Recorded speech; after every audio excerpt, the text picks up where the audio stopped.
हावड़ा कुछ होमवर्क दिया था क्या मैंने? उनके आंसर्स मैं बता दूंगा जैसे ही अपन अच्छा हाइब्रिडेशन का भी दिए थे क्या मैंने? मैं साथ साथ बता रहा हूँ, हाइब्रिडेशन और शेप दोनों साथ साथ बता रहा हूँ।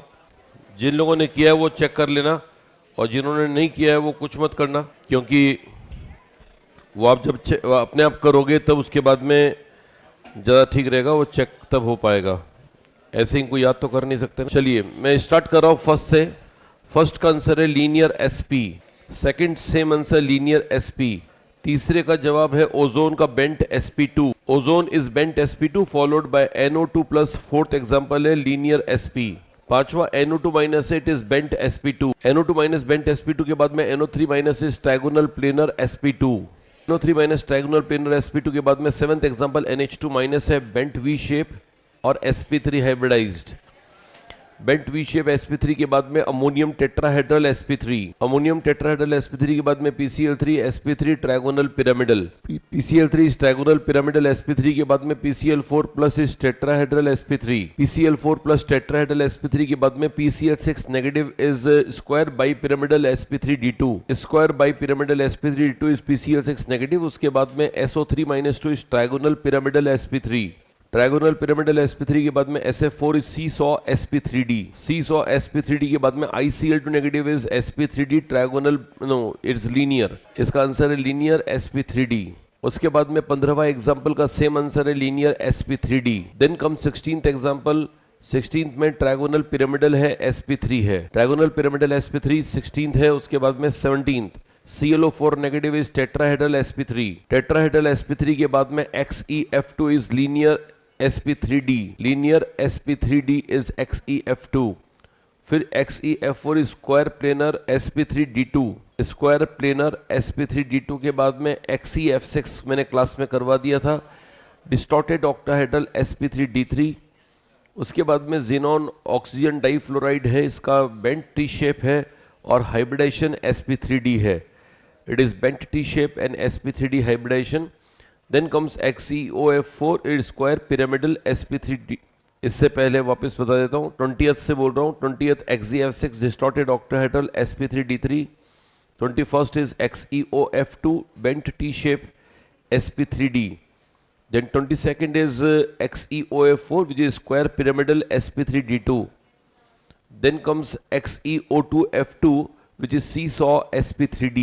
Then comes ClF3, it is bent T shape sp3d. 25th is same as 24th, bent T shape and sp3d. Both ClF3 and BrF3 are same shape and same hybridization. Then comes BF4 negative, it is tetrahedral sp3. Tetrahedral sp3 के बाद में ClO2 plus comes out to be bent V shape sp2। Bent V shape sp2 के बाद में SiO2 एकदम different है, it is a 3D structure sp3।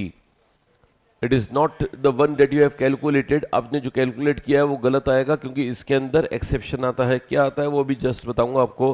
फिलहाल बताया था क्या मैंने? 28th SiO2 नहीं बताया तो अभी वापस बता दूंगा। SiO2 है ना। Let me tell you first कि ये sp3 है और ये 3D शेप है। इसमें सिर्फ 3D लिखना है और कुछ नहीं लिखना है। IF5 is square pyramidal sp3d2। Square pyramidal sp3d2 के बाद में लास्ट है BeF4 2 negative is tetrahedral sp3। अब इसमें अगर किसी का वो नहीं आ रहा हो जो मैंने कहा है तो ये मत समझना मैंने गलत बताया, वो आपने गलत किया है ना। तो वो उसको आप अपने आप सही करना, देखना कि वो गलत क्यों हुआ है, कैसे हुआ है। और लास्ट वाला BeF4-2 प्रॉब्लम में सॉल्व करवा दूंगा, कोई दिक्कत नहीं है। सबसे पहले SiO2 ले लेते हैं। SiO2 क्यों गलत हो जाता है उसका मैं जवाब देता हूं। बताओ SiO2 को ऐसे बनाना सही है या गलत है? गलत है। सिलिकॉन जो है लार्ज साइज है और लार्ज साइज वालों में पाई बॉन्ड बनाना आसान होता है या मुश्किल? तो ये पाई नहीं बनाता है, खास बात ये है। अगर आप बोलोगे फिर सर SiO2 एग्जिस्ट किस प्रकार से करेगा, तो इस सिंगल बॉन्ड फ्रेमवर्क में एग्जिस्ट करेगा। Si के साथ 4 बॉन्ड बनेंगे और चारों के साथ O लिंक हो जाएंगे। ये वापस Si के साथ लिंक होगा और ये चलता रहेगा, ऐसा 3D स्ट्रक्चर बनेगा। अगर आप बोलोगे सर ये 3D स्ट्रक्चर बनेगा तो इसमें आपने SiO2 क्यों लिखा है? बेटा मैंने SiO2 रेशो के हिसाब से लिखा है। इसमें हजारों सिलिकॉन है और हजारों ऑक्सीजन है, लेकिन अगर उनमें सिलिकॉन को काउंट करोगे तो ऑक्सीजन उससे डबल होंगे, oxygen will be double as much as silicon, इसलिए मैंने फॉर्मूला SiO2 लिखा है। अगर आप बोलोगे डबल कैसे हो रहा है सर, एक सिलिकॉन को 4 O घेर रहे हैं, 4 O घेर रहे हैं, लेकिन ये वाला ऑक्सीजन पूरा इस सिलिकॉन का ही या ये वाला शेयर्ड है? तो अगर मैं इस सिलिकॉन से पूछूं कि इस ऑक्सीजन में तेरा कितना हिस्सा है, हाफ, बताओ हाफ हाफ वाले कितने ऑक्सीजन जुड़े हुए हैं? 4, हाफ हाफ वाले 4 मिला के कितने होते हैं? 2, इसलिए फॉर्मूला SiO2 है। ये बात क्लियर हो गई ना बेटा? तो इसके लिए आप क्या करें, अपनी कॉपी में इसको हाफ लिखें, हाफ लिखें, कुछ दिनों बाद वापस पढ़ोगे तो रिकॉल हो जाएगा कि मैंने किस कॉन्सेप्ट से इसका फॉर्मूला SiO2 निकलवाया था। सो बेसिकली आज के बाद क्या ध्यान रखेंगे बच्चों, SiO2 एक सिंपल मॉलिक्यूल है या पॉलीमर है? ये एक पॉलीमर है, और पॉलीमर जो होता है उसके अंदर स्ट्रक्चर जो है वो आगे से आगे बढ़ता चला जाएगा, और ये 3D स्ट्रक्चर कहलाता है। इट इज 3D ब्रैकेट में जाइंट स्ट्रक्चर। जाइंट का मतलब जिसको हम काउंट नहीं कर सकें, है ना, बहुत बड़ी संरचना होती है, बहुत बड़ा स्ट्रक्चर होता है, then that is known as a giant structure. So this is a sp3। अब इसमें सिलिकॉन बताओ, सिलिकॉन कितने सिग्मा से बॉन्डेड है? 4 से। लोन पेयर कितने हैं? 0। जब सिग्मा 4 है, लोन पेयर 0 है, तो हाइब्रिडेशन कौन सा हो गया बेटा? sp3। तो आपको ये भी क्लियर हो गया कि इसका हाइब्रिडेशन sp3 कैसा आया है ना। अगर हम फॉर्मूला लगाते हैं तो फॉर्मूला गलत इसलिए आता है क्योंकि हम जो फॉर्मूला लगाते हैं वो मान के चलते हैं वो सिंगल सेंटर मॉलिक्यूल है, जबकि ये मल्टीपल सेंटर मॉलिक्यूल है।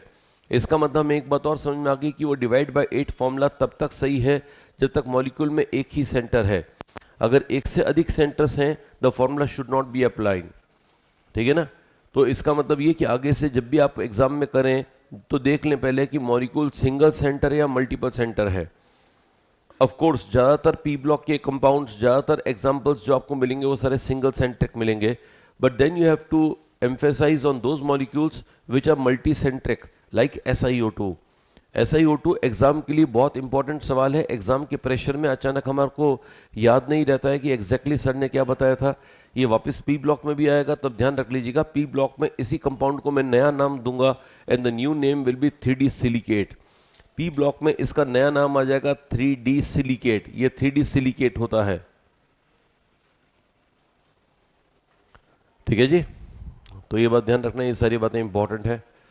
So we are now done completely with the shape of the molecule. We had 2 important examples which are not solved by the valence shell electron pair repulsion theory.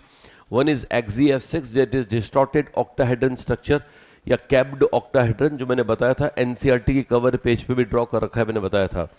इसके अलावा SiO2 है जिसमें सही answer नहीं आता है formula लगाने के बावजूद भी, वही मैंने क्लियर कर दिया है।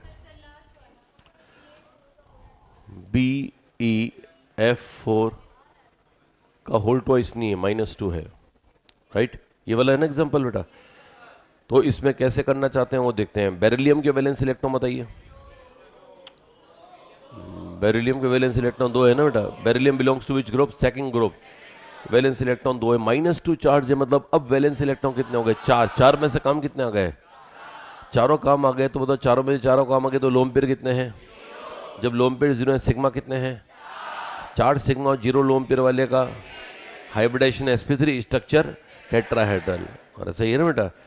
और अगर आप इसमें इलेक्ट्रॉन्स की काउंटिंग करोगे वैसे भी हो जाएगा। बताओ बेरिलियम के वैलेंस इलेक्ट्रॉन, फ्लोरीन के, हाँ 7 वाले 4 28, 28 और 2 30, 30 और -2 है तो 32, 32 डिवाइडेड बाय 8 बराबर आएगा 4, और रिमाइंडर आएगा 0। रिमाइंडर मतलब होता है लोन पेयर 0, AB4L0 इस टेट्राहेड्रल sp3। ये वैसे निकाल दिया। दोनों ही दोनों सवाल हवा में सॉल्व होने वाले हैं, इसको लिख के सॉल्व करने की भी आवश्यकता नहीं पड़ती है। ठीक है ना? One must understand. हो सकता है किसी को ये दिक्कत रही हो कि सर ये -2 लिखते हैं उसका मतलब क्या है? -2 का मतलब है कि जो पूरा मॉलिक्यूल है उस पर मिला के -2 चार्ज है। कुछ लोग सोचते हैं कि इस पे चार्ज अलग है, इस पे चार्ज अलग है, और फिर ये उसके अलावा अलग है। That is not the case. The answer is इसका चार्ज और इसका चार्ज जो भी है वो मिला के -2 है। हाँ, central atom has to make more number of bond, which can be done only when it has more number of electrons, but the beryllium originally has 2 electrons. अगर 2 इलेक्ट्रॉन है तो संभावना है कि वो 2 ही बॉन्ड बना पाएगा। अगर 4 बॉन्ड बनाना है तो you should feed the electrons to central atom या सराउंडिंग एटम? सेंट्रल एटम को इलेक्ट्रॉन खिलाओगे क्योंकि उसको बॉन्ड ज़्यादा बनाने हैं, राइट? तो ऑब्वियस सी बात है कि जो -2 दो इलेक्ट्रॉन एक्स्ट्रा रखें, that will go in the proportion of boron, sorry beryllium. तो बेरिलियम के पास वो 2 इलेक्ट्रॉन जाएंगे, और बेरिलियम के पास 2 इलेक्ट्रॉन जाएंगे तो टोटल बेरिलियम के इलेक्ट्रॉन्स की संख्या हो जाएगी 4, जिनमें से चारों बॉन्ड बनाने में एक एक इलेक्ट्रॉन खर्च हो गया। इसका मतलब लोन पेयर नहीं बचा। From there we get a clue that the structure will be AB4L0 type, that is tetrahedral, and hybridisation will be sp3। हाँ, सेकंड देखते हैं। सेकंड वाला कौन सा है बताना जरा? N2O। Now N2O has a problem. N2O, अच्छा सवाल है बेटा। N2O has a problem. हमने जनरली कहते हैं जो कम होता है वो सेंटर में होता है। यहां पर सेंटर में O नहीं रखना है, गलत हो जाएगा।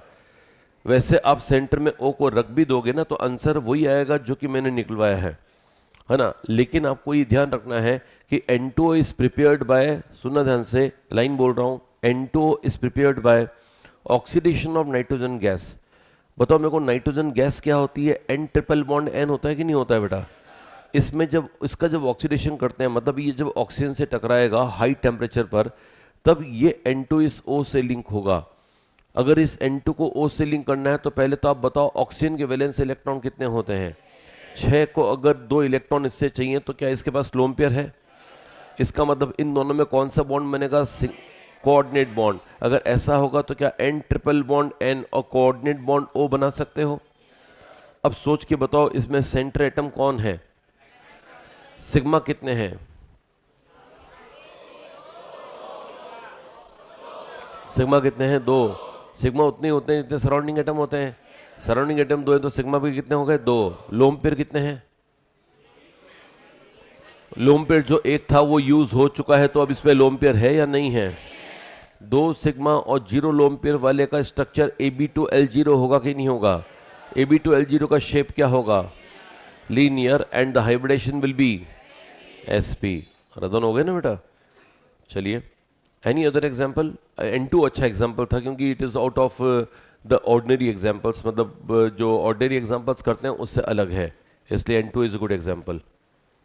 यस, आप कैलकुलेशन पूरी मिस्टेक कर रहे हो फिर बोल रहे हो कैसे होगा। ये देखो, ये 3s2 ऐसा है, 3p कितना है? 3p 5 है। 5 का मतलब 1, 2 और 3, और 3d कितना है?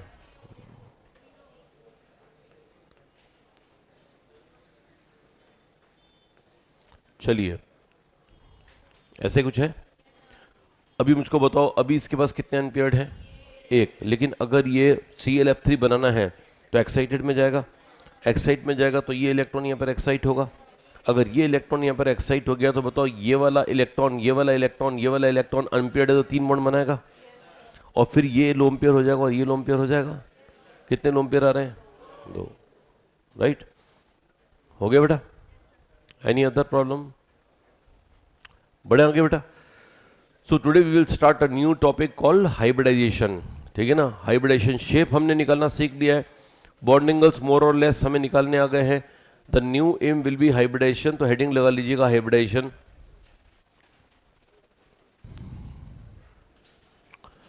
देखो, पहले हाइब्रिडाइजेशन समझ लो। You have a molecule like methane, ठीक है ना? देखो, हाइब्रिडाइजेशन में 2 प्रकार के सवाल होते हैं।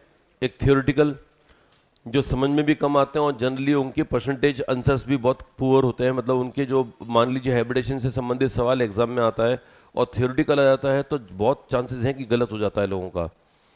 हाइब्रिडेशन के वो सवाल सही होते हैं जिनमें बस फॉर्मूला लगता है सिग्मा बॉन्ड प्लस लोन पे, जो अभी तक आपने किए हैं they are counted as a simplest examples. ठीक है ना? थोड़ा सा क्रिटिकल एग्जाम्पल करना है जो कि एग्जाम के लिए हो सकता है इंपॉर्टेंट हो। एनसीईआरटी में लाइंस लिखी हुई है, वो लाइंस को अगर समझना है तो उसके लिए ये वाली चीज़ समझनी पड़ेगी जो मैं अभी बता रहा हूँ। We start with an example like methane. बताओ, मीथेन में सेंटर एटम कौन है? कार्बन का एटॉमिक नंबर है 6, कॉन्फ़िगरेशन है 1s2, आगे बोले 2s2, और 2p कितना है? 2p2 है। How many unpaired does it have? 2। मुझको 2 बॉन्ड बनाने या 4? 4 बनाने के लिए इसको एक्साइटेड स्टेट में लाना पड़ेगा। ये हो जाएगा 1s2, 2s कितना हो जाएगा बेटा? 1, और 2p कितना हो जाएगा? 3। Now the unpaired electron is 4। अगर 4 अनपेयर्ड है तो ये 4 बॉन्ड बना पाएगा बेटा? चलो, 4 किससे बनाएगा बॉन्ड? हाइड्रोजन से। हाइड्रोजन 4 आएंगे तो हाइड्रोजन, एक हाइड्रोजन यहाँ पे चला जाएगा, एक हाइड्रोजन यहाँ चला जाएगा, एक हाइड्रोजन यहाँ, एक हाइड्रोजन यहाँ, ठीक है ना। क्या आप जानते हैं कि इन तीनों पी के नाम क्या क्या हैं? One is P X, the other is P Y, the other is P Z. Why they are called P X, P Y, P Z? Because they are along the different axes. P X का मतलब कौन सी access पर है? X. और P Y का मतलब Y, और P Z का मतलब जेड। बताओ ये तीनों एक्सेस सेम डायरेक्शन में अलग अलग कितने एंगल पर हैं? Very good. अब बताओ हाइड्रोजन कितने आएंगे इन तीनों पर? 3। एक एक हाइड्रोजन आएगा। एक हाइड्रोजन को एक स्मॉल एटम ले लो आप, वो स्मॉल एटम को यहाँ चिपका दो, है ना। Consider that we are forming methane in lab. Lab में मीथेन हम फॉर्म कर रहे हैं, प्रैक्टिकली गैसेस फॉर्म में नहीं, सिर्फ हम डायग्राम बना रहे हैं उसका।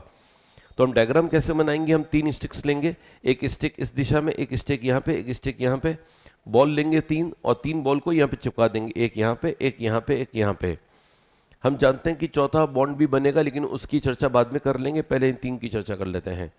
जो इन 3 के बारे में बात करेंगे तो ये तीनों जब H चिपका देंगे तो ये वाला एंगल कहलाएगा। यहां पर कौन सा एटम है? HCH। HCH के बीच में एक एंगल बन रहा है। What is angle? इसका मतलब मिथेन में ये वाले तीनों एंगल 90 डिग्री के होंगे बेटा, लेकिन प्रैक्टिकली तो होते नहीं है। प्रैक्टिकली तो मैंने करवा दिया 109 डिग्री के होते हैं। अब जब 90 डिग्री का होना चाहिए और वो 109 डिग्री का है, तो अब ये ट्रांजिशन कैसा आएगा? वो है, उसका जवाब है हाइब्रिडाइजेशन। अब होता क्या है बेटा कि ये P है, ये भी P है और ये भी P है। इस P को 90 डिग्री से क्या दिक्कत है? Why should it go to 109 degree 28 minutes? इसको दिक्कत क्या है? आंसर है रिपल्शंस। क्योंकि अब इसमें एक इलेक्ट्रॉन है, या H के साथ बॉन्ड होने के बाद 2 इलेक्ट्रॉन होंगे, और 2 इलेक्ट्रॉन में रिपल्शन ज्यादा हो जाएंगे ना बेटा। तो पहले तो 90 डिग्री पे बहुत हैप्पी था, जब ये अकेला था तभी बहुत हैप्पी था, लेकिन H के साथ आएगा तो रिपल्शंस होंगे, और रिपल्शंस होंगे तो फिर वो अनस्टेबल होने लगेगा, तो अपने आप को स्टेबलाइज करने के लिए एंगल बढ़ाएगा। लेकिन एंगल बढ़ाना उसको अलाउड नहीं है। एंगल बढ़ाना उसको अलाउड इसलिए नहीं है क्योंकि एंगल अगर बढ़ाएगा तो वो पी कहलाएगा ही नहीं। अगर उसको पी मतलब अगर उसको अपना स्टेबिलिटी चाहिए तो एंगल बढ़ाना है, लेकिन एंगल बढ़ाने का नुस्खा क्या है वही हमें सीखना है। एंगल बढ़ाने का जो फॉर्मूला है वो समझिएगा। जो ये एस है उसका शेप क्या है? अब try to understand this shape, spherical shape. Spherical shape is round shape, and round shape has number of angles. जितने भी एंगल चाहते हैं सब इसके अंदर मिल जाएंगे, है ना। अब कोई भी स्फेरिकल बॉल है, उस बॉल को ढंग से देखो तो आपको पता पड़ेगा कि इसमें तो एंगल ही एंगल है, डायरेक्शन नहीं है इसमें, एंगल ही एंगल है। फॉर एग्जाम्पल, अगर मैं यहां पर एक पॉइंट लेता हूं, इस बॉल के इस सिरे पर एक पॉइंट लेता हूं, and if I take an imaginary point over here and join these two by the centre, तो you will get an angle. अरे सही है ना बेटा। तो इसका मतलब इसके अंदर एंगल की भरमार है कि नहीं बेटा। जो एंगल चाहिए मिलेगा, वो डिपेंड करता है कि आप कौन कौन से 2 पॉइंट सेलेक्ट करते हो। जैसे 2 पॉइंट का डिफरेंट होगा वो एंगल डिफरेंट हो जाएगा। इसका मतलब हम एस को क्या माने? It is an angular nature orbital या डायरेक्शनल नेचर ऑर्बिटल? इसमें एंगल भरा हुआ है। एस को बोलना चाहिए shop, shop of angle, angle की दुकान है। जितने अलग अलग एंगल चाहिए, जैसे ये पी है, इन पी को एंगल अपना बढ़ाना है या कम करना है, तो किसके पास जाएंगे? क्या बोलेंगे कि हमें क्या चाहिए? एंगल। अब ये एंगल डायरेक्टली ऐसा नहीं बोलेंगे एंगल चाहिए, बोलेंगे हमें आपका एस कैरेक्टर चाहिए, क्योंकि इनको मालूम है कि अगर एस कैरेक्टर आ गया तो इनमें गोलाई आ जाएगा। गोलाई मतलब कि वो एंगुलर नेचर आ जाएगा। तो ये तीनों इसके पास एंगल खरीदने जाएंगे। जब ये एंगल खरीदने जाएंगे तो क्या ये फ्री में एंगल बांट देगा अपना? ये बोलेगा कि अगर तुमको एंगल चाहिए तो तुम मुझको एस कैरेक्टर मुझसे मांग रहे हो, तो ठीक है, इसका मतलब तुम्हारे पास पी कैरेक्टर पड़ा है, वो थोड़ा बहुत मेरे को दे दो। तो रिक्वायरमेंट किसको किसकी है, पहले तो ये समझना पड़ेगा। एस को पी की रिक्वायरमेंट है या पी को एस की रिक्वायरमेंट है? पी को, लेकिन आंसर है दोनों को एक दूसरे की रिक्वायरमेंट है। एस को रिक्वायरमेंट इसलिए क्योंकि एस को डायरेक्शनल नेचर मिलना चाहिए। एस का डायरेक्शनल नेचर अच्छा होगा तो बॉन्ड स्ट्रॉन्ग बनाएगा। अगर इमेजिनरी सवाल आ जाए कि बताओ अगर इनमें मैं मिक्सिंग नहीं करूं, ये आसपास में कोई खरीदारी नहीं करें, कोई कैरेक्टर एक्सचेंज नहीं हो, अगर ऐसे ही साधारण तरीके से बॉन्ड बन जाए तो क्या क्या हो सकता है? तो पहले बताओ इन तीनों में एंगल कितना रह जाएगा? Very good answer. और चौथा बॉन्ड जो बनेगा एस वाला, वो स्ट्रॉन्ग बॉन्ड बनेगा या वीक बनेगा? वो वीक बनेगा, बिकॉज वो डायरेक्शनल नेचर नहीं है। अच्छा बॉन्ड कौन बनाएगा, डायरेक्शनल या नॉन डायरेक्शनल? अरे बात सही है ना बेटा। इसका मतलब इस थ्योरी से आपको समझ में आ गया होगा किसको किसकी जरूरत है। एस को पी की और पी को, जब दोनों को एक दूसरे की जरूरत है तो मिक्सिंग होगी। The orbitals S and P will mix together. Mixing से नए ऑर्बिटल्स बनेंगे। वो नए ऑर्बिटल्स में एंगल भी होगा, डायरेक्शन भी होगा। एंगल भी उतना ही होगा जितना इनको चाहिए, डेट इज 109 डिग्री 28 मिनट्स, और डायरेक्शन भी जितना एस को चाहिए उतना बढ़ जाएगा उसके अंदर। उससे क्या होगा, चारों बॉन्ड होमोजेनाइज हो जाएंगे। होमोजेनाइज मतलब एक जैसे हो जाएंगे। अगर एक जैसे होंगे तो सारी बॉन्ड स्ट्रेंथ सेम आ जाएंगी, अलग अलग आएंगे, सेम आ जाएंगी। तो हाइब्रिडेशन से नेट फायदा हुआ या नुकसान हुआ? तो हाइब्रिडेशन की परिभाषा क्या आ रही है? अब हाइब्रिडेशन की परिभाषा है किसी एटम के वो ऑर्बिटल्स जिनमें एनर्जी का अंतर बहुत ज्यादा है या बहुत थोड़ा है? बहुत थोड़ा, क्योंकि ज्यादा एनर्जी का अंतर तो इसके साथ है, तो ये मिक्स नहीं होगा। ये बेचारा एस अंदर ही पड़ा रहेगा, और जो बाहर वाले एस और पी है वो मिक्सअप होंगे, क्योंकि उनकी एनर्जी में अंतर कम है। तो किसी एटम के ऑर्बिटल्स का आपस में मिक्स होके नए ऑर्बिटल्स का बनना क्या कहलाता है? हाइब्रिडेशन कहलाता है। इस हाइब्रिडेशन का फायदा क्या है? तो आंसर है पी का क्या बढ़ जाता है? एंगुलर नेचर या डायरेक्शनल नेचर? पी का एंगुलर, और एस का, ये मेन थियोरेटिकल पॉइंट है। अब इस थियोरेटिकल पॉइंट पे जवाब वही दे पाएगा जिनको ये बेसिकली मालूम है। कुछ कॉमन बातें हैं जिनमें लोग गलती करते हैं, वो भी मैं आपको बता दे रहा हूं। बताओ, ये हाइब्रिडेशन एटम का है, ये ऑर्बिटल का है या इलेक्ट्रॉन का है? ऑर्बिटल का है। ये जो ऑर्बिटल हैं ये दो अलग अलग एटम के हैं या सेम एटम के हैं? हाँ, ये भी वो बहुत प्रॉब्लम होती है। जिनको हाइब्रिडेशन नहीं आता है वो कुछ भी जवाब देते हैं। एग्जाम में जब मैं पूछता हूँ ट्रू और फॉल्स में कि क्या हाइब्रिडेशन में दो अलग अलग एटम के ऑर्बिटल मिक्स होते हैं, बोलते हैं बिल्कुल सही है सर, ऐसे तो होता है। तो ये दो अलग अलग एटम के ऑर्बिटल हैं या एक ही एटम के दो ऑर्बिटल हैं? है ना? फिर कॉमन सी बात है कि जितने ऑर्बिटल मिक्स हुए नए उतने ही बनेंगे या कम ज्यादा भी हो सकते हैं? उतने ही बनेंगे। फिर ये बात है कि एक्साइटेशन जो है वो हाइब्रिडेशन के लिए नेसेसरी कंडीशन है या नहीं है? एक्साइटेशन एसेंशियल है या नहीं है? तो ध्यान देना, हाइब्रिडेशन के लिए एसेंशियल कंडीशन सिर्फ है ऑर्बिटल्स की एनर्जी में डिफरेंस जितना कम हो उतना। Excitation is not required. अगर आप बोलते क्या सर एक्साइटेशन रिक्वायर्ड नहीं, आपने तो एक्साइटेशन किया है। मैंने एक्साइटेशन इसलिए किया है, मेरे को 4 बॉन्ड बनाने थे, क्योंकि मैंने आपको वादा कर दिया था कि मैं मीथेन बना के दिखाऊंगा, ठीक है ना। उसके लिए मैंने उसके लिए कि भैया मेरे को मीथेन बनाना है, उसके लिए मैंने एक्साइटेशन किया है। मैंने एक्साइटेशन आपको हाइब्रिडेशन एक्सप्लेन करने के लिए नहीं किया है। मैं कई मॉलिक्यूल ऐसे जानता हूं जिनमें एक्साइटेशन होता ही नहीं है पर हाइब्रिडेशन होता है। तो हाइब्रिडेशन और एक्साइटेशन दो इंटरलिंक फिनोमेना या डिफरेंट फिनोमेना है? Different. Excitation is related to covalency, ये मैंने बढ़ाया है तो इससे कोवलेंसी 4 हो गई है। Excitation is related to covalency या hybridisation? Well, hybridisation is not related to excitation at all. इसलिए एनसीईआरटी की एक लाइन है कि एक्साइटेशन या प्रमोशन, इसको एक्साइटेशन भी कहते हैं और प्रमोशन भी कहते हैं। एक्साइटेशन और promotion is not essential prior to hybridisation. Prior मतलब पहले, है ना, वो मैं लिखवा दूंगा अभी, लेकिन आप इसको समझ लीजिएगा कि हाइब्रिडेशन के लिए शर्त प्रमोशन नहीं है। अगर मैंने प्रमोशन किया है तो मैंने आपको हाइब्रिडेशन समझाने के लिए नहीं किया है। मैंने प्रमोशन इसलिए किया है क्योंकि मुझको मीथेन बना के 4 बॉन्ड बनाने थे। अरे क्लियर है ना बेटा? एक और बात कि बताओ ये मिक्सिंग किसकी होती है, इलेक्ट्रॉन या ऑर्बिटल? ऑर्बिटल कौन से, जो हाफ फिल्ड हो, फुली फिल्ड हो, एम्प्टी हो, कौन से? कोई भी हो। हाफ फील्ड तो अभी हो रहे हैं तो हमें लगता है कि हमेशा हाफ फील्ड होंगे, कभी कभी फुली फील्ड भी होंगे। जिन जिन की रिक्वायरमेंट है कि उनको कैरेक्टर एक्सचेंज करना है उन सबको मिक्स कर देंगे हम। कितनों को मिक्स करेंगे वो डिपेंड करता है। बताओ मुझको कि हाइब्रिडेशन किस लिए होता है? ताकि हम शेप, मॉलिक्यूल की स्टेबल शेप बनाए या अनस्टेबल शेप। डिपेंड किस पे करती है, सिग्मा पाई या लोन पेयर? सिग्मा। और तो हाइब्रिडेशन भी उसका ही होना चाहिए जो आगे जगह क्या बनाए, सिग्मा, या आगे जगह क्या रखे, लोन पेयर। लेकिन हाइब्रिडेशन उसका मत करो जो कि पाई बना रहा है। पाई बॉन्ड जो बनेगा वो हाइब्रिडाइज ऑर्बिटल से बनेगा या प्योर से बनेगा? प्योर से बनेगा। कभी sp से हाइब्रिडेशन नहीं होगा, sp2 से हाइब्रिडेशन नहीं होगा, सॉरी पाई बॉन्ड नहीं होगा। पाई बॉन्ड जो बनेगा वो p और p के बीच में बनेगा, d और d के बीच में बनेगा, p और d के बीच में बनेगा। प्योर ऑर्बिटल्स में बनेगा या हाइब्रिडाइज में बनेगा? तो इसका मतलब ये हो गया कि हाइब्रिडेशन किसके लिए हो रहा है, सिग्मा, लोन पेयर और पाई में से जवाब दें। सिग्मा और लोन पेयर के वाले ऑर्बिटल जो सिग्मा रखने वाले हैं या ऑर्बिटल या लोन पेयर रखने वाले हैं को आपको मिक्स करना है। बताओ मीथेन में सिग्मा कितने हैं? तो उन 4 से आपको नए 4 बनाने हैं। बताओ 4 की मिक्सिंग का नाम क्या होगा? 4 की मिक्सिंग का नाम sp3 हाइब्रिडाइजेशन। अरे सही है ना बेटा? कोई भी नया मॉलिक्यूल लेते हैं, सपोज अपन लेते हैं वाटर मॉलिक्यूल। बताओ वाटर मॉलिक्यूल में सिग्मा कितने हैं, लोन पेयर कितने हैं? तो बताओ ऑर्बिटल कितने ऑर्बिटल्स का होगा? 4। एक तो इसका हाइब्रिडेशन होगा, एक इसका, एक इसका, एक इसका, क्योंकि ये सभी शेप को प्रभावित करते हैं।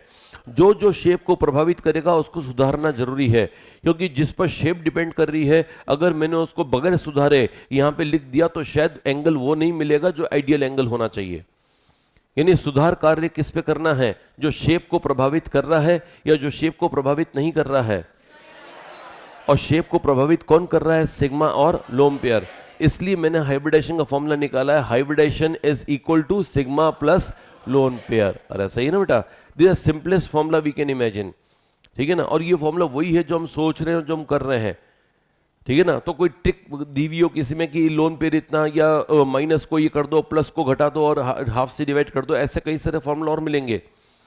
लेकिन वो मैं ये नहीं कह रहा हूं कि वो गलत है या मिसलीडिंग है, लेकिन उनसे हमको समझ में नहीं आता कि हम कर क्या रही है, ऐसा कर क्यों रहे हैं। यहां पे साफ समझ में आ रहा है कि सिग्मा और लोन पेयर शेप को प्रभावित करते हैं, इसलिए उनको सुधारना जरूरी है, इसलिए उनको हाइब्रिडाइज करना जरूरी है, ताकि वो प्रॉपर शेप में आ जाए, ताकि मॉलिक्यूल जब बने तो स्टेबल बने। सही है ना बेटा? ये सारे पॉइंट्स हैं हाइब्रिडेशन के। हाइब्रिडेशन के बारे में एक दो पॉइंट और हैं जो बीच में मैं आपको एक्स्ट्रा लिखवाऊंगा, लेकिन जो मेजर पॉइंट्स हैं वो ये वाले हैं। इनसे सभी तरह के हाइब्रिडेशन आपको क्लियर हो जाएंगे। राइट? हाइब्रिडेशन को स्टार्टिंग करें उसके डेफिनेशन से। डेफिनेशन लिखो हाइब्रिडेशन की। It is the mixing up of it is the mixing up of atomic orbitals of an atom.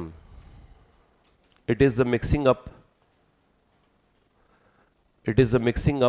of atomic orbitals of an atom. Mixing up of atomic orbitals of an atom.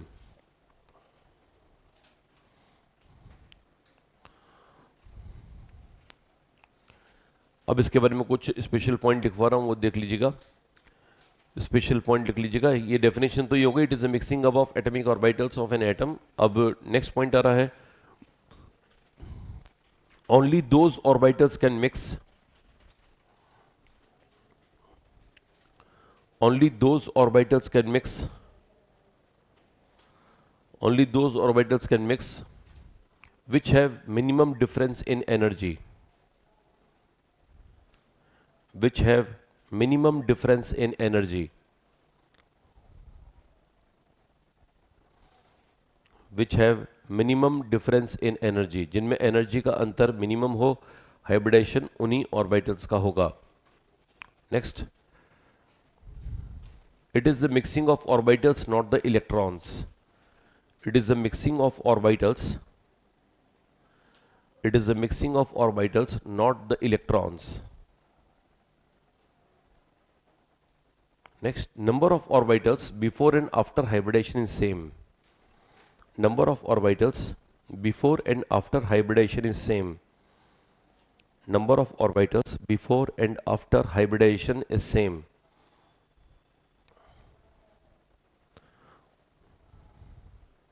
Before and after the hybridization is same.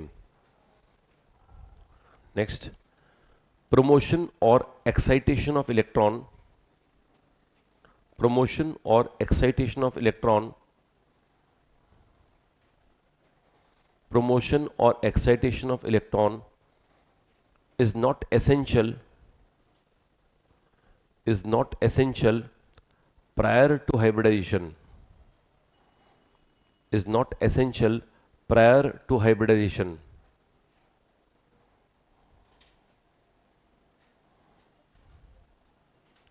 Next, both half-filled as well as fully filled orbitals can participate. Both half-filled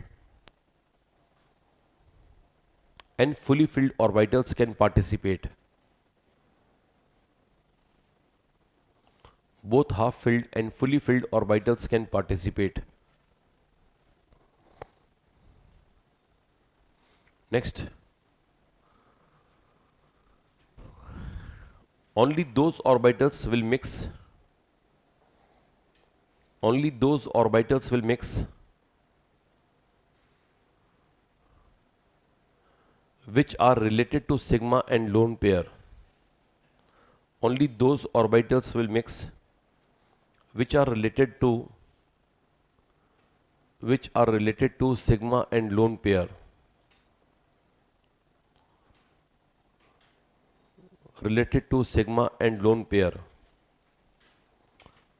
Therefore नीचे लिख देंगे formula उसका hybridisation का, H बराबर sigma plus lone pair,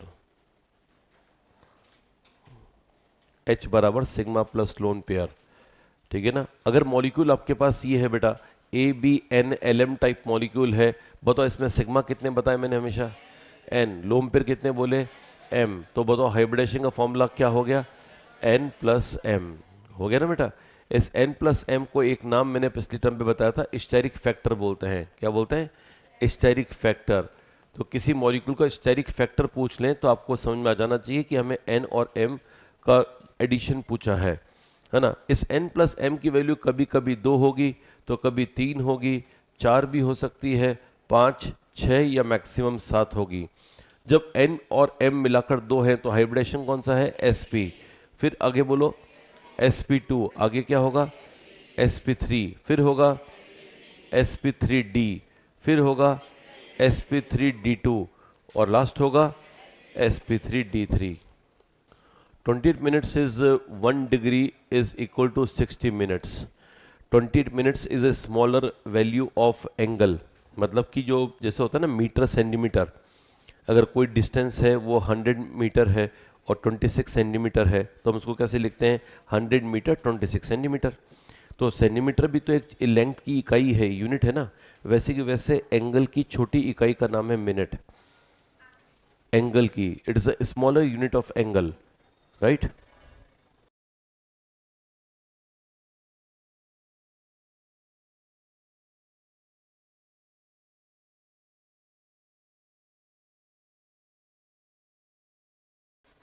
मतलब exactly point इसमें second point जो लिखा है वो, हाँ तो सेम ही एटम की ऑर्बिटल्स की तो मिक्सिंग है ना, इलेक्ट्रॉन की मिक्सिंग थोड़े है। हाँ,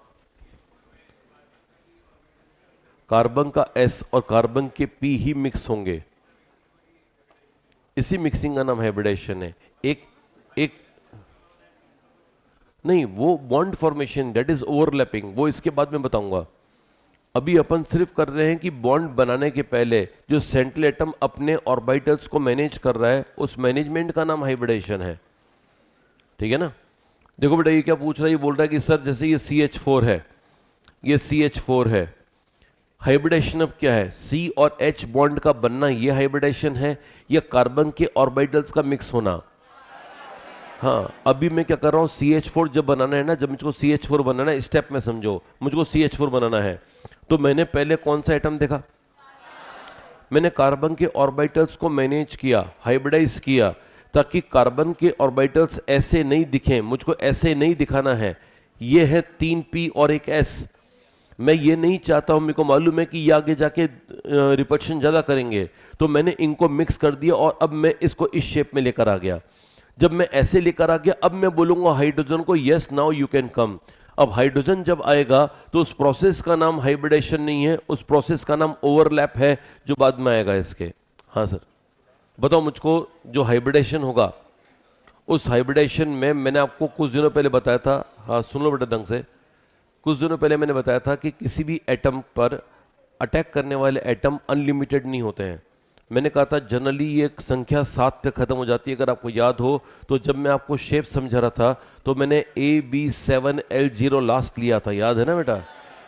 तो मैं आपको वहीं समझ आना चाहिए था कि अच्छा 7 के अलावा सिग्मा बनेगा ही नहीं, राइट। तो सिग्मा और लोन पेयर की संख्या जोड़ के कभी 7 से ज्यादा नहीं होगी, because it will create steric hindrance. Steric hindrance create हो गई तो मॉलिक्यूल जिंदा ही नहीं रह पाएगा, स्टेबल नहीं रह पाएगा, इसलिए आउट ऑफ क्वेश्चन हो जाता है। 7 के बाद की कहानी आउट ऑफ क्वेश्चन है। अगर थियोरेटिकली पूछोगे तो मेरा जवाब होगा yes, but practically the answer is no, ठीक है ना। हो गया बेटा ये। नेक्स्ट पॉइंट आता है अपना हाइब्रिडेशन के केस में। हाइब्रिडेशन केस में नेक्स्ट पॉइंट आता है, जब S और P मिक्स होते हैं तो S का फायदा क्या है और P का फायदा क्या है? S का फायदा है डायरेक्शनल नेचर बढ़ जाता है और P का फायदा है एंगुलर नेचर बढ़ जाता है। मालूम है ना बेटा? तो लिख लीजिएगा, नेक्स्ट पॉइंट आएगा, when S and P mix together, when S and P mix together, when S and P mix together, when S and P mix together, directional nature of S increase, directional nature of S increase, while angular nature in P increase, angular nature in P increase.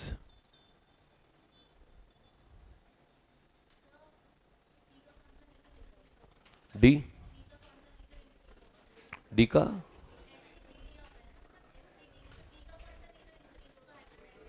D में, D तो पहले से directional है ना, तो जब directional है उसमें तो उसमें बस वो मोर डायरेक्शनल हो जाएगा, राइट।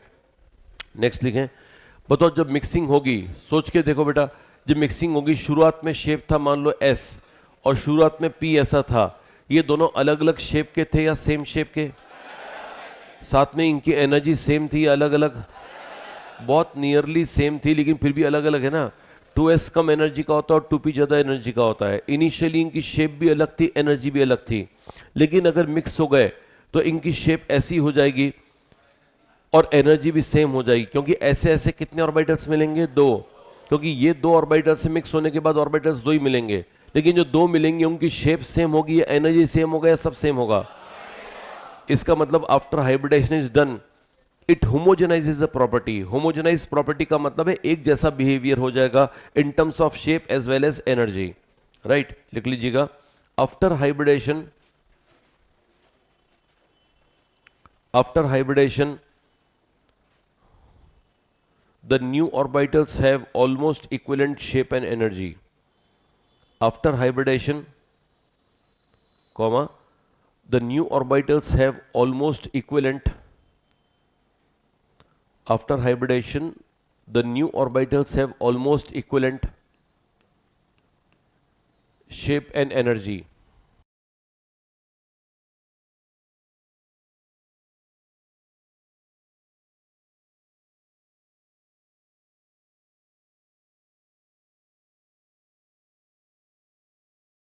ठीक है ना? बताओ जो ऑर्बिटल्स हाइब्रिडाइज हो जाएंगे, ध्यान सुनना बेटा, ऑर्बिटल्स हाइब्रिडाइज हो जाएंगे, नए जितने भी ऑर्बिटल्स बनेंगे वो क्या करने का कोशिश करेंगे, वो एक दूसरे के साथ में इस तरह से अरेंज हो जाएंगे जहां पर उनमें रिपल्शन मिनिमम हो या मैक्सिमम हो? मिनिमम हो। ठीक है ना? इसको समझने का प्रयास करना, फिर मैं लिखवा भी दूंगा। देखो, आपने एक S और एक P लिया है ना, ये S है और ये P है, बताओ S और P है तो हाइब्रिडेशन का नाम क्या हुआ? इस sp से नए ऑर्बिटल्स ऐसे बने जिसका नाम है sp। अब ये sp वाले कितने बने? 2। अब ये 2 आपस में कैसे अरेंज हो गए? लीनियर। बताओ लीनियर अरेंज क्यों हुए? क्योंकि लीनियर अरेंजमेंट के अंदर रिपल्शन मैक्सिमम होगा या मिनिमम होगा? मिनिमम। बताओ लीनियर अरेंजमेंट हो गया तो बताओ ये जो एंगल बनेगा यहां पर वो कितना बनेगा? 180 डिग्री। लेकिन ये सारी बातें हम पहले जान चुके हैं, हम पहले से जान चुके हैं कि शेप में मतलब कैसा रखें शेप की, एंगल उसमें वो आए जो कि स्टेबल हो जाए। उसी प्रकार से सेकंड एग्जांपल अपने पास आ रहा है sp2। sp2 का डायग्राम बनाने के लिए एक s लेंगे, एक p लेंगे, px ले लो और एक py ले लो। बताओ इन तीनों से, इन तीनों को मिक्स करोगे तो आपको मिलेगा ऐसा ऑर्बिटल जो कि नाम होगा sp3। ऐसे ऐसे कितने होंगे बेटा? 3। अब ये तीनों आपस में कौन से एंगल पर रहेंगे ताकि रिपल्शन मिनिमम हो जाए? 120 डिग्री। 120 डिग्री पर रहेंगे तो इनका शेप मैं बना रहा हूं, sp2 वालों का शेप बना रहा हूं। 120 पर 3 को बना देना है, 1, 2 और 3। यहां पर इनके छोटे लोब भी बना दें और उसके बाद में आप इनका एंगल प्रोजेक्ट कर दें। ये एंगल, प्रोजेक्टेड एंगल 120 डिग्री के आसपास होगा और शेप इसका ट्रायगोनल प्लेनर होगा। तीसरा होगा sp3 में एक s है, एक p है, एक p है और एक P है। ये वाला P अलग से इसलिए बनाया मैंने क्योंकि ये बोर्ड के बाहर आ रहा है ना, ये PZ है और जेड एक्सिस बोर्ड पे नहीं है तो मुझको अलग से बनाना पड़ रहा है ताकि आपको ये समझ में आए कि ये बोर्ड के बाहर है। ऐसा होगा तो ऐसे ऐसे शेप वाले ऑर्बिटल्स sp3, पहले sp2 था क्या, वो गलती कर दी अपन ने। यस, ये पहले sp2 वाले 3 बने थे, अब sp3 वाले कितने बनेंगे, 4। बताओ ये 4 आपस के रिपल्शन को मिनिमाइज करने के लिए कौन से एंगल पर आ जाएंगे, 109 डिग्री पे। और शेप क्या बनेगा, टेट्राहेड्रल, 1 2 3 एंड 4। यहाँ पर एक छोटा लोब बना है, छोटा छोटा और छोटा लोब बनेगा यहाँ पर, और यहाँ पर जो प्रोजेक्टेड एंगल आएगा वो 109 डिग्री और 28 मिनट होगा। ठीक है ना बेटा। तो ये एकदम बेसिक डायग्राम है, ये हर किताब के अंदर स्टार्टिंग में दे रखे होते हैं, लेकिन उसके पहले हमें ये समझना जरूरी है कि मिक्सिंग हुई क्यों है, जो मैंने आपको बता दिया है।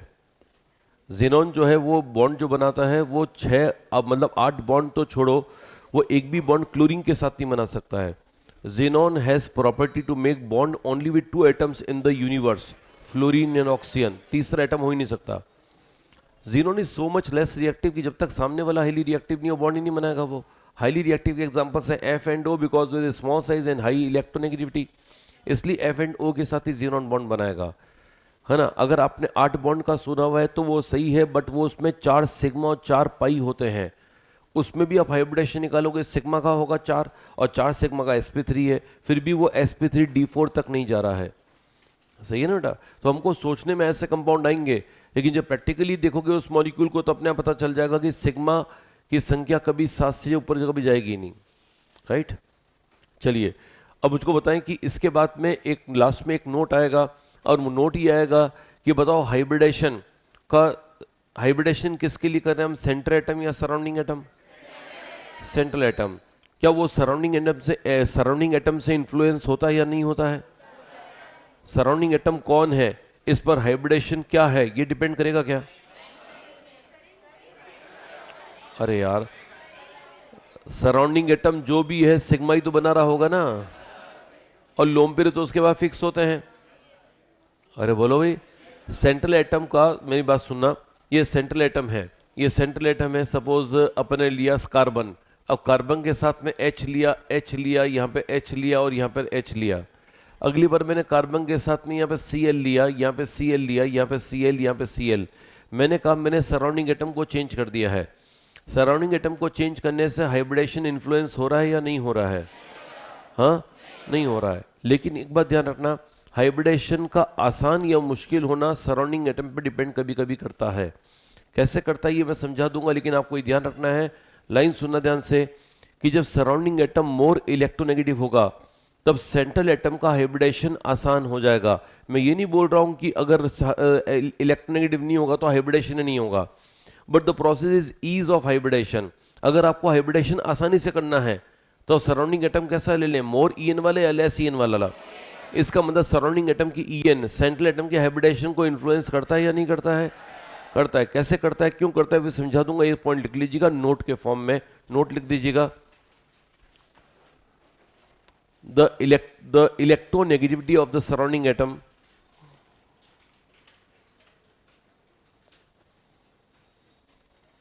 of the surrounding atom can influence the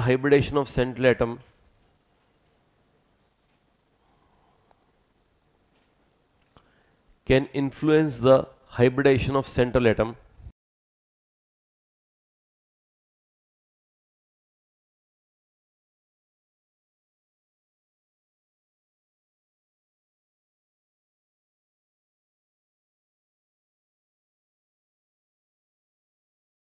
ठीक है। देखो बोर्ड पे डायग्राम बनाया मैंने बोर्ड पे बनाया कोई एलिमेंट x है, ये x सेंट्रल एटम है। इस सेंट्रल एटम के पास कौन कौन से ऑर्बिटल्स मैंने दिखाए, s p और d। बताओ s p और d में थोड़ा थोड़ा एनर्जी गैप है कि नहीं है, ज्यादा गैप किस किस के बीच में है, ये गैप बड़ा है क्योंकि d डिफ्यूज्ड होता है। s और p में गैप होता है लेकिन गैप कम होता है, p और d में ज्यादा होता है। अगर मैं कहूं कि इनमें हाइब्रिडेशन करना है तो बताओ ये गैप कम होगा तो ठीक रहेगा या ज्यादा होगा तो, हाँ कम होगा। तो ये कम कब होगा, जब ये स्क्वीज करेंगे, मतलब ये सब अंदर की ओर अट्रैक्ट होंगे। अगर सारे ऑर्बिटल्स अंदर की ओर x की ओर अट्रैक्ट होते हैं तो फिर ये स्क्वीज होके इनमें गैप कम हो जाएगा ना बेटा। ये गैप कम करने के लिए सेंट्रल एटम पे चार्ज क्या होना चाहिए, प्लस या माइनस, सोच के बताओ। अगर प्लस होगा तो इनमें जो इलेक्ट्रॉन्स होंगे वो इलेक्ट्रॉन्स इससे अट्रैक्ट होकर स्क्वीज होंगे कि नहीं होंगे बेटा, और स्क्वीज होने का मतलब एनर्जी गैप क्या हो जाएगा, कम हो जाएगा। अगर आपको ये गैप कम करना है तो सेंट्रल एटम पे चार्ज क्या होना चाहिए, लेकिन पॉजिटिव तब आएगा जब सराउंडिंग एटम वाई कैसा हो, हाई ईएन का हो या लो ईएन का हो। अब उल्टा सोचो, अगर ये हाई ईएन का है तो इस पे क्या चार्ज आएगा, अगर प्लस आएगा तो इसके ऑर्बिटल्स का एनर्जी का गैप कम होने से हाइब्रिडेशन आसान या मुश्किल, यानी कि सराउंडिंग एटम की ईएन ज्यादा होने से हाइब्रिडेशन आसान हो जाता है या मुश्किल। मैं ऑन ऑफ स्विच की तरह बात नहीं कर रहा हूं कि होगा या नहीं होगा की बात नहीं कर रहा हूं, मैं आसान या मुश्किल की बात कर रहा हूं। हाइब्रिडेशन तो पहले भी हो रहा था, but if you have to make the hybridisation really look easier then the surrounding atom must be more electronegative. और ये लाइन बहुत काम लूंगा मैं आगे भी, जब पॉइंट्स आएंगे तब बहुत ये लाइन काम आएगी, कई सारे बड़े बड़े कॉन्सेप्ट को एक लाइन से अपन एक्सप्लेन कर देंगे, राइट। तो क्या लिखेंगे आप, हाई ईएन पर हाइब्रिडेशन इजी या मुश्किल, तो आप बस इतना लिखेंगे, अगर हाई ईएन होगा, हाई ईएन ऑफ वाई है तो इसका मतलब है हाइब्रिडेशन ऑफ एक्स इजी हो जाएगा, x is easy. High EN of Y है तो हाइब्रिडेशन ऑफ एक्स इजी कैसे हो गया, क्या ये समझ में आ गया ना आपको बेटा, है ना। वापिस समझ लो किसी को क्लियर नहीं हुआ तो, अगर इसकी हाई ईएन है, अगर ये हाई ईएन है तो ये इससे इलेक्ट्रॉन खींचेगा और इस पे चार्ज कौन से लेकर आएगा, प्लस। अगर प्लस लेकर आएगा तो इलेक्ट्रॉन इस प्लस की तरफ अट्रैक्ट होंगे, और अब ये एनर्जी गैप, ये जो एनर्जी गैप है ये कम हो जाएगा या बढ़ जाएगा, कम हो जाएगा। So we can reduce the energy gap of the orbitals of central atom provided the surrounding atom is highly electronegative. तो इसका मतलब एक नई बात हमने सीख ली कि सराउंडिंग एटम की इलेक्ट्रोनेगेटिविटी भी सेंट्रल एटम के ऑर्बिटल को इन्फ्लुएंस करती है ना। It does not influence in the on end of mode कि या तो होगा या नहीं होगा वाली बात को नहीं है, लेकिन उसको आसान जरूर कर देगी, ठीक है ना। This is an important concept which we'll use later. अब इस पे दो सवाल होंगे, इनमें से एक आप ऑलरेडी कर चुके हैं और एक पेंडिंग है। जो आप कर चुके हैं वो है हाइब्रिडेशन निकालो। अब हाइब्रिडेशन निकालो तो कैसे निकालो, सिग्मा प्लस लोन पेयर। क्या सिग्मा और लोन पेयर निकालने आते हैं ना बेटा आपको, तो हाइब्रिडेशन की जो एक्सरसाइज आपने लास्ट टाइम पे करी डेट इज सफिशिएंट। एग्जाम में कोई भी सवाल उनके बाहर से नहीं जाएगा, चाहे शेप का हो चाहे हाइब्रिडेशन का हो, ठीक है ना। और फिर भी एक दो जो पॉइंट मेरे को लगते हैं जहां पर अपनी थ्योरी थोड़ी इनअप्रोप्रिएट है, उसको आगे मैं देख लूंगा जब हाइब्रिडेशन के पॉइंट्स आएंगे, एप्लीकेशंस आएगी उसके अंदर वो कवर अप हो जाएंगे। अभी के लिए आपको बिल्कुल चिंता नहीं करनी है, सारे हाइब्रिडेशन केस मैंने जो भी बताए वो उनसे सॉल्व हो जाएंगे। मैंने कहा हमने दो तरह के सवाल करने हाइब्रिडेशन पर, एक हम कर चुके हैं, एक हमें करना है। जो हम कर चुके हैं वो तो है हाइब्रिडेशन निकालो, और जो करना है वो है कि हाइब्रिडेशन पर based assertion reason type question, true and false type question जो थ्योरेटिकल होते हैं, जो एनसीईआरटी की लाइंस हैं, जो जनरली समझ में नहीं आता है, ठीक है ना। तो वो लिख देंगे। क्वेश्चन स्टार्ट करते हैं ट्रू एंड फॉल्स का। क्वेश्चन स्टार्ट करते हैं ट्रू एंड फॉल्स का। If a molecule has central atom carbon, if a molecule has central atom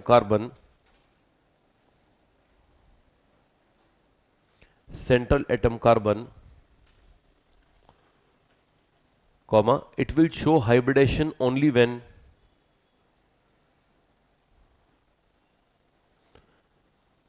it will show hybridation only when it will show hybridation only when it is in excited state. It is in excited state. It will show hybridation only when it is in excited state. Second,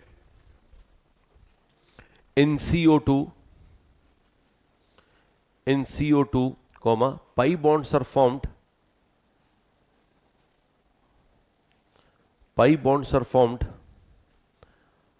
by sp hybridized orbitals of carbon. Pi bonds are formed by sp hybridized orbitals of carbon. In CO2, pi bonds are formed by sp hybridized orbitals of carbon. Third, if carbon in CH4 does not hybridize, if carbon in CH4 carbon के बाद में comma लगाएं, इन carbon, if carbon bracket में इन CH4 does not hybridize,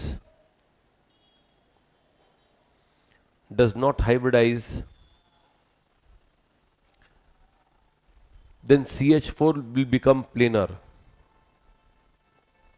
CH4 will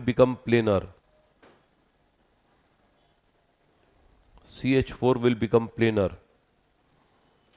Next, if carbon in CH4, वापस same statement लिखें, if carbon in CH4 does not hybridize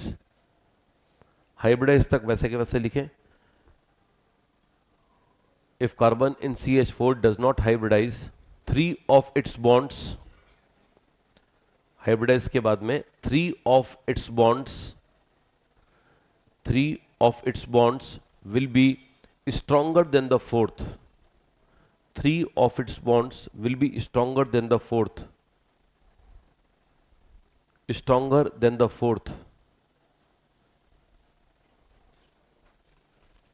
And last statement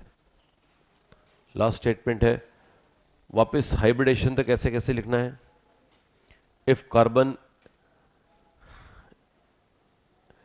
in CH4 does not hybridise, जो पहले लिखा था statement exactly वही hybridise तक वैसे ही लिख दो, if carbon in CH4 does not hybridise,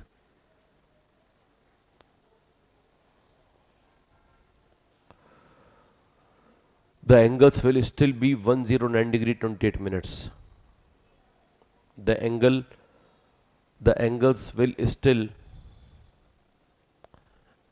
will still be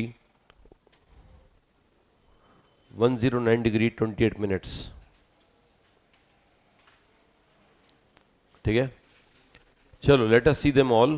पहला देखते हैं बेटा, फर्स्ट क्या है बताओ. If a molecule has central atom carbon, पहला है if the molecule has central atom carbon it will show hybridisation only when it is in excited state.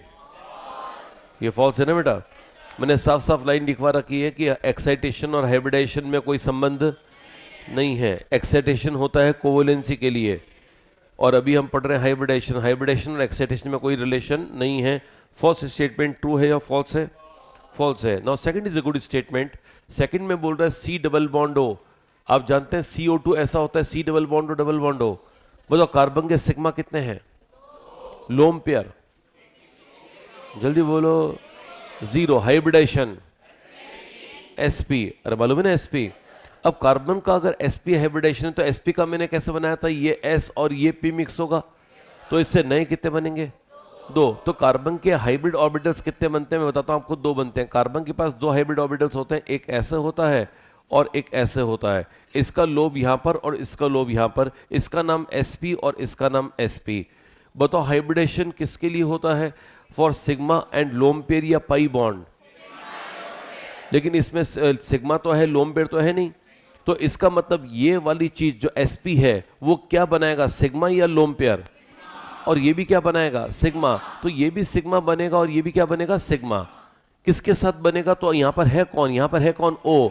तो O के साथ कार्बन का सिग्मा है या पाई है या दोनों है? सिग्मा का काम किसने किया, sp ने. ये सिग्मा का काम किसने किया, sp ने. ये CO2 में जो सिग्मा का बॉन्ड है वो तो sp से बन रहा है. अरे सही ना बेटा. अब रह गया इसमें बताओ कार्बन का हाइब्रिडेशन sp है. सोच के बताओ कार्बन के पास ऑर्बिटल्स कौन कौन से थे? s कितने थे, p कितने थे? उन 3 में से कितने इसने हाइब्रिडेशन में काम में ले लिए? अरे कितने लिए? एक ही तो लिखा, कहां से 2 हो गए? sp हाइब्रिडेशन है. sp हाइब्रिडेशन में s कितने हैं, p कितने हैं? तो इसके पास हाइब्रिडाइज्ड p कितने हैं, अनहाइब्रिडाइज्ड 2 है ना बेटा. तो अनहाइब्रिडाइज्ड जो p होंगे उसका क्या करेगा, ये एक अनहाइब्रिडाइज्ड p है. सुनना ध्यान से बेटा, ये अनहाइब्रिडाइज्ड p है, ये इसको बोलेंगे हम अनहाइब्रिडाइज्ड p. ये अनहाइब्रिडाइज्ड p ऑक्सीजन के p के साथ ये वाला कौन सा बॉन्ड बनेगा, सिग्मा या पाई? पाई बनेगा. अरे क्लियर है ना बेटा. इसका मतलब पाई बॉन्ड फॉर्म किससे होगा, हाइब्रिड ऑर्बिटल से या अनहाइब्रिडाइज से? अरे सही है ना बेटा. बताओ कार्बन के पास अभी भी p बचा है या नहीं बचा है, हाइब्रिडाइज या अनहाइब्रिडाइज? और वो p इस वाले p के परपेंडिकुलर या सेम डायरेक्शन में है? परपेंडिकुलर है तो इसको ऐसे बना दें अपन, अरे सही है ना बेटा, ये वाला भी ऐसे बना दें अपन और इसको ऐसे बना दें। बताओ इसमें एक और पाई बन गया कि नहीं बन गया बेटा? तो बताओ ये वाला पाई और ये वाला पाई एकदम प्लेनर है या परपेंडिकुलर है? परपेंडिकुलर है। अरे सही है ना बेटा। अगर कार्बन यहां पर है, पकड़ना बेटा, कार्बन यहां पर है, एक ऑक्सीजन यहां पर, एक ऑक्सीजन यहां पर है, तो सिग्मा तो यू बनेगा, सिग्मा यू बनेगा। अब एक में पाई ऐसे बनेगा, दूसरे का पाई ऐसा बनेगा, एक में पाई ऐसे, दूसरे का ऐसे, परपेंडिकुलर होगा ना बेटा।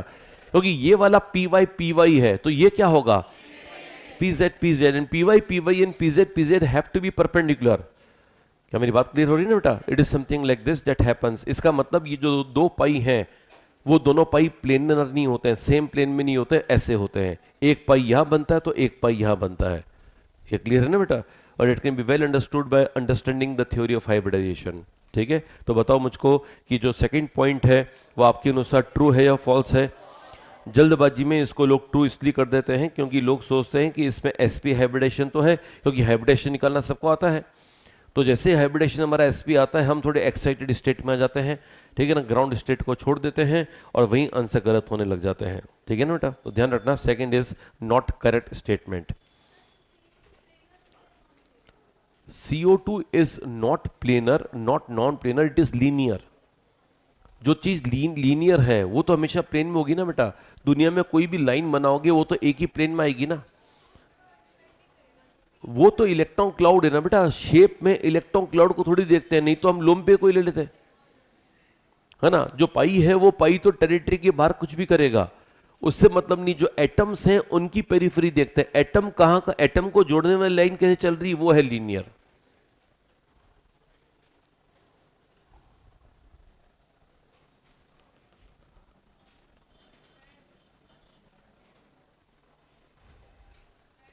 यस, ये डायग्राम क्लियर नहीं है? कार्बन का हाइब्रिडेशन निकाल लिया, कहां तक क्लियर है ये बताओ? कार्बन के सिग्मा कितने हैं? हाँ, मैं तो ये पूछ रहा हूं कार्बन के सिग्मा कितने हैं, पूछ नहीं रहा हूं आया नहीं आया। कार्बन के सिग्मा कितने हैं? कार्बन के सिग्मा 2 हैं। 2 सिग्मा लोन पेयर कितने हैं? हाँ, लोन पेयर नहीं है, सिग्मा 2 है और लोन पेयर 0 है, तो हाइब्रिडेशन क्या है?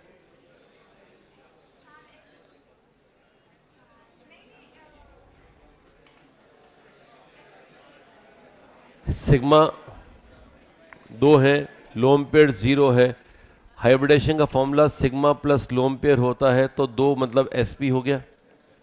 अब इस sp का मीनिंग क्या वो मैंने बताया। मैंने कार्बन के 2 ऑर्बिटल्स, एक s और p को मिक्स कर दिया। बेटा बाकी सब लोग चुप रहो।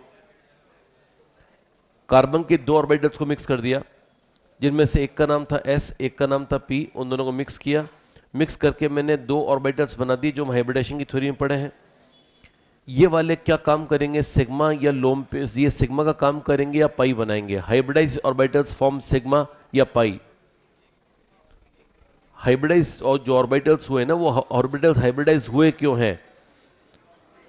मैं देखो, हाइब्रिडेशन का फॉर्मूला क्या है, sigma plus lone pair. Hybridisation का काम दो होते हैं, या तो सिग्मा बनाना या लोन पेयर रखना, दो ही काम होता है। यहां पे कौन सा काम कर रहा है वो, सिग्मा या लोन पेयर? क्योंकि लोन पेयर तो है ही नहीं। तो कार्बन ने यह फैसला किया कि मुझको जो 2 सिग्मा बनाने हैं, मैं अपने 2 हाइब्रिड ऑर्बिटल्स यूज करूंगा। कार्बन के पास ऑर्बिटल्स कुल कितने हैं? देखो ऐसे गिनते हैं, कार्बन के पास 2s ऑर्बिटल ये है और 2p के 3 हैं, ये हैं। कार्बन के पास टोटल ऑर्बिटल्स कितने हैं? 4। और ये टिक लगाया मैंने, टिक लगाया मतलब वो मिक्स हुआ है, हाइब्रिडाइज ये 2 हुए, क्योंकि इसको सिग्मा 2 ही बनाने हैं। अगर इसको सिग्मा ज्यादा बनाने होते ज्यादा मिक्सिंग करते हैं। मिक्सिंग करेंगे कितने? ओनली 2 मिक्सिंग करेंगे तो नए कितने बनेंगे? अभी क्या क्या पढ़ा है बेटा? अपन ने पढ़ा जितने मिक्स होते हैं नए भी उतने ही बनते हैं।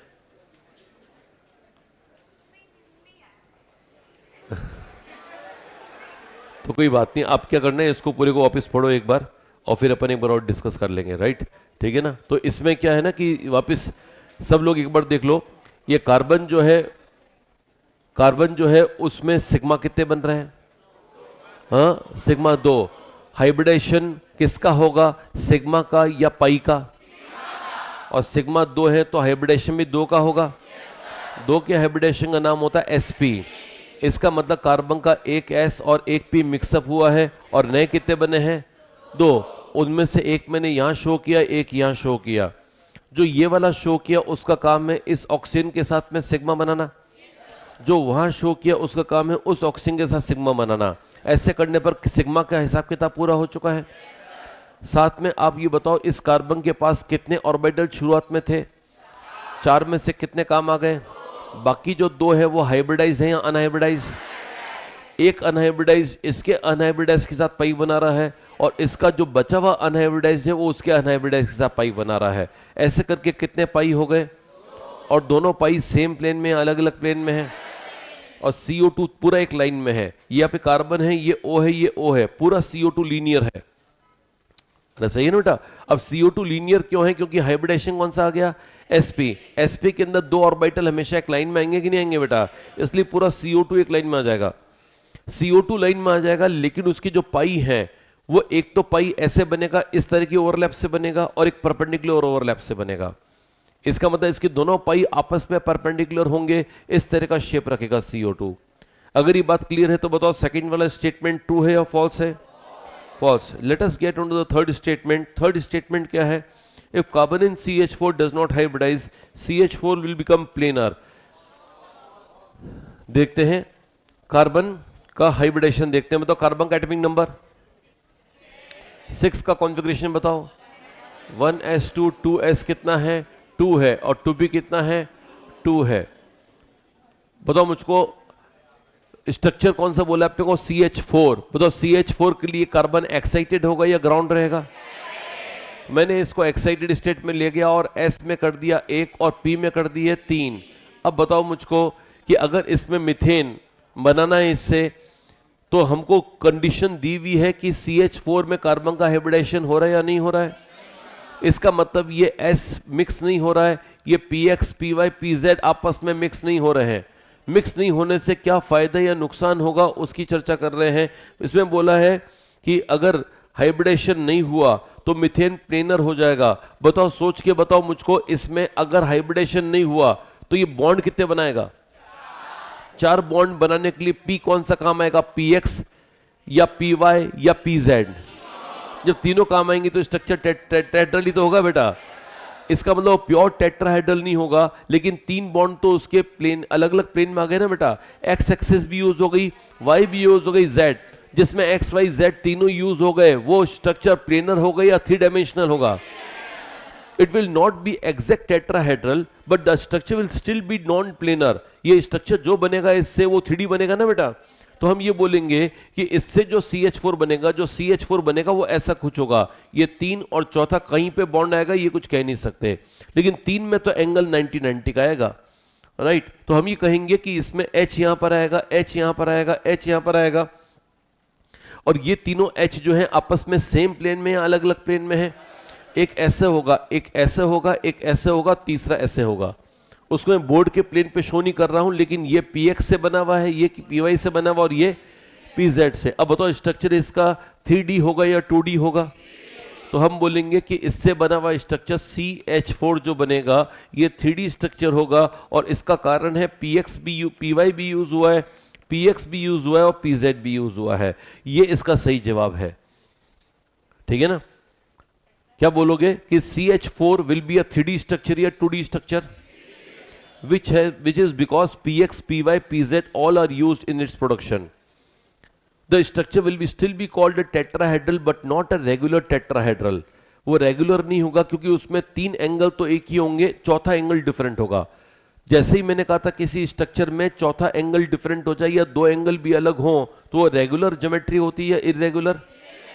Then the irregular tetrahedron will be formed. इसका सबसे बेहतरीन जवाब है, अगर हाइब्रिडेशन नहीं होगा the methane will still be a tetrahedral but an irregular tetrahedron. अरे सही ना बेटा? ये इसका सही जवाब है। तो बताओ ये स्टेटमेंट मैंने जो बोला है प्लेनर वाली बात, ये सही है या गलत है? प्लेनर को हमेशा कितने डायमेंशन से रिलेट करोगे? 2 dimension. Planar is 2 dimensional thing, linear is single dimension, planar is 2 dimensional, and 3D is 3 dimensional. अरे सही है ना बेटा। चलिए अगला सवाल देखते हैं।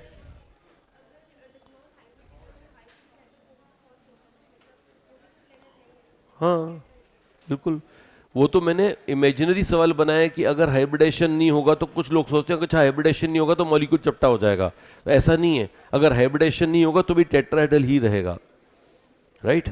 चलिए एक और सवाल। If carbon in CH4 does not hybridise, 3 of its bonds will be stronger than the fourth. बताओ कार्बन की टोटल बॉन्ड कितने बनेंगे? 4 में से ये कौन से वाले बॉन्ड होंगे? P इज मोर डायरेक्शनल या S इज मोर डायरेक्शनल? जो ज्यादा डायरेक्शनल है वो स्ट्रॉन्गर बॉन्ड बनाएगा या वीकर? तो इसका मतलब अगर ये S है और ये P है और यहाँ पे 3 है और यहाँ पर 1 है, इससे जो बॉन्ड बनेगा, इससे जो बॉन्ड बनेगा, इससे बॉन्ड बनेगा स्ट्रॉन्ग स्ट्रॉन्ग स्ट्रॉन्ग, इससे बनेगा वीक। अब बताओ इसको कैसे बोले अंग्रेजी में? 3 बॉन्ड चौथे से वीक है या 3 बॉन्ड चौथे से स्ट्रॉन्ग है? चौथा वीक है ना बेटा। तो हम क्या बोलेंगे? 3 bonds are stronger than the fourth या 3 bonds are weaker than the fourth? 3 bonds are stronger than the fourth. अब बताओ मैंने जो स्टेटमेंट लिखा है वो सही है या गलत है? अरे सही है ना बेटा। मैंने बोला मीथेन में अगर हाइब्रिडेशन नहीं हो तो इसके 3 बॉन्ड चौथे से स्ट्रॉन्ग हो जाएंगे, ये सही है या गलत है बेटा? एकदम सही है, परफेक्टली करेक्ट स्टेटमेंट है। 3 of its bond will be stronger than the fourth. Reason क्या बोलोगे? P is more directional than S, so it will make a stronger bond. ठीक है ना, इसका रीजन लिख देना। P is directional, P is more directional, so it will make a stronger bond. P is more directional, so it will make a stronger bond. Yes.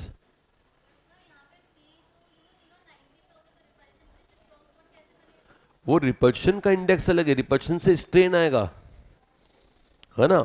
More than the strain that is observed in CH4, उसकी तुलना में वो week हो जाएगा। हाँ, वो जो tetrahedral की कंपैरिजन में जो बॉन्ड है वो वीक होगा, एस की तुलना में वीक थोड़े होगा, राइट। चलिए आगे आते हैं नेक्स्ट पॉइंट पर। लास्ट पॉइंट क्या है? इफ CH4 इन इस carbon in CH4 does not hybridise, सारे एंगल 109 रहेंगे, ये सही है या गलत है? 3 तो 90 के हो ही जाएंगे ना बेटा। तो इसका मतलब ये गलत है क्योंकि एंगल 90 के हो जाएंगे। मेन एंगल्स कितने कितने के होंगे? 90 के। चौथे के लिए एनसीईआरटी में लिखा हुआ अनसर्टेन है क्योंकि चौथा बॉन्ड किससे बनेगा? एस, और एस डायरेक्शनल होता है या नॉन डायरेक्शनल? तो एंगल अनसर्टेन होगा। अब उस अनसर्टेन को भी हम निकाल तो सकते हैं, लेकिन बात है वो इमेजिनरी होगा, तो इसके लिए सबसे बढ़िया लैंग्वेज है अनसर्टेन रखो उसको, ठीक है ना। 3 सर्टेन एंगल 90 डिग्री के मिलेंगे ऐसे, ये PX, ये PY, ये PZ। यहां पर H चिपका, यहां H चिपका, यहां H चिपका, आंसर आ गया 90 डिग्री। ये सब मैं डायग्राम कब बना रहा हूं, कौन सी सोच के साथ बना रहा हूं? जब हाइब्रिडेशन हो रहा है या नहीं हो रहा है? जब नहीं हो रहा है। इट इज इमेजिनरी या रियल? इमेजिनरी, क्योंकि रियल में तो हाइब्रिडेशन होता है। लेकिन अब एनसीईआरटी में डिस्कशन देखोगे आप तो उसमें इमेजिनरी डिस्कशन दिए हुए हैं, उसमें बोला हुआ है कि अगर हाइब्रिडेशन ना होगा तो क्या क्या होगा, ये सारे पॉइंट्स पे एक्सप्लेनेशन है ना। इसलिए ऐसा क्वेश्चन, थ्योरेटिकल क्वेश्चन करना एक जरूरी था हमारे लिए, इसलिए मैंने बता दिया ऐसा।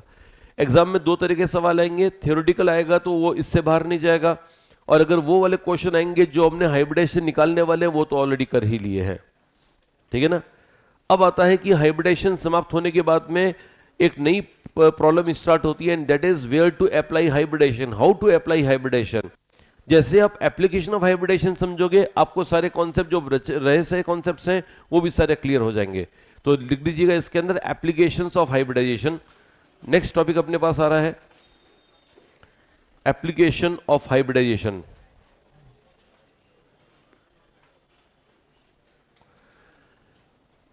एप्लीकेशन में पहला है use of D orbitals.